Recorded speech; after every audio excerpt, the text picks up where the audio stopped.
नमस्कार मंडळी, मी तुमचा लाडका मित्र भरत विजय चव्हाण आणि मी तुम्हा सर्वांचं माझ्या यूट्यूब चॅनलमध्ये स्वागत करत आहे.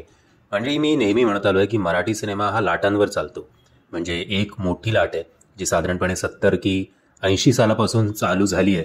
ती लाट काही केल्या ओसरत नाही आहे मराठी इंडस्ट्रीमध्ये.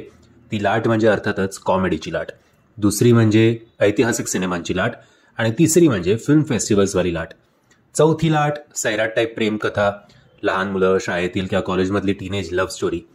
आणि आता पाचवी लाट, जी लेटेस्ट लाट सुरू झाली आहे, ती म्हणजे हम दिल दे चुके सनम टाईप सिनेमांची लाट. आणि या लाटेत अलीकडेच एक सिनेमा आला होता, ही अनोखी गाठ. ते तर ट्रेलर बघून अक्षरशः फ्रेम टू फ्रेम कॉपी वाटत होती सिनेमाची. आता ती किती कॉपी आहे किती नाही हे सिनेमा बघितल्यानंतर तुम्हीच ठरवा. बट आता एक ऊन सावली नावाचा नवीन मराठी सिनेमा येत्या 15 मार्च 2024 आपल्या भेटीला येणार आहे.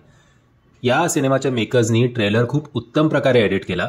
कदाचित ही अनोखी गाठ याचं ओव्हरऑल जो काही रिस्पॉन्स आला प्रेक्षकांकडनं ते बघून खूप इंटेलेक्च्युअली आणि खूप हुशारीने यांनी ट्रेलर एडिट केला.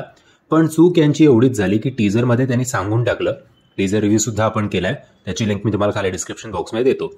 सो गोष्ट आहे भूषणची आणि शिवानीची, जे अरेंज मॅरेज त्यांचं होतं. पण शिवानीला अरेंज काय, असं लग्नच करायचं नसतं. म्हणजे जसं अजय देवगण हम दिल दे चुके सनम मध्ये होता किंवा श्रेयस तळपदे ही अनोखी घाटमध्ये होते.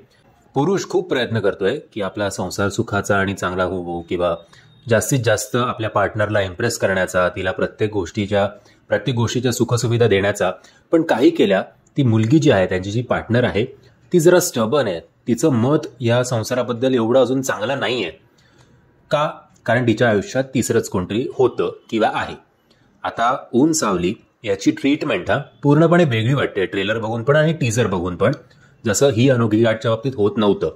ही अनोखी गाठ तर अक्षरशः म्हणजे आपण आपल्या समोर जो मी तरी करायचो परीक्षेच्या वेळेला, माझ्या समोर जो माझा मित्र बसलेला असायचा, आता त्याच्या पेपर बघून हळूहळू अंदाज घेत घेत जसं आपण लिहित जातो तसाच तो सिनेमा पेपरवर उतरवल्यासारखा वाटतोय. बट या सिनेमाच्या बाबतीत, ऊन सावलीच्या बाबतीत तसं नाही आहे. इन्स्पायर्ड फ्रॉम असं आपण म्हणू, बट अगदी फ्रेम टू फ्रेम कॉपी असेल असं मला वाटत नाही. या सिनेमाची, ऊन सावलीची गाणी जी आपल्याला ट्रेलरमध्ये ऐकायला मिळतात ती खूप अप्रतिम आहेत. हे पण एक लॅक फॅक्टर होता आपल्या ही अनोखी गाठ या सिनेमामध्ये. गाणी ओके होती, मतलब मला तरी नाही एवढी आवडली. ऊन सावली याचं जे टायटल ट्रॅक आहे खास करून, ते नक्की ऐका, ते तुम्हाला प्रचंड आवडेल. आणि ओव्हरऑल अभिनय भूषणचा असेल किंवा शिवानीचा असेल, दोघांचाही अभिनय चांगला वाटतोय. भूषण आत्ता सुद्धा फिट आहे आणि चांगला दिसतोय. Shivani into the role आहे. जर आय थिंक हा काही काळ आधी शूट केलेला सिनेमा वाटतोय, 2024 साली कदाचित हा शूट केला नसावा. जर तुम्ही हा ट्रेलर बघितला नसेल तर त्याची लिंक मी तुम्हाला खाली डिस्क्रिप्शन बॉक्समध्ये देतोय. आणि ट्रेलर बघून झाल्यानंतर माझ्या मतांशी तुम्ही किती सहमत आहात किंवा असहमत आहात हे कमेंटच्या माध्यमातून मला कळवा. म्हणजे मी आशा करतो तुम्हाला हा व्हिडिओ आवडला असेल. जर तुम्हाला हा व्हिडिओ आवडला असेल तर प्लीज या व्हिडिओला लाईक, शेअर आणि चॅनलला सबस्क्राईब करायला विसरू नका. जय हिंद, जय महाराष्ट्र.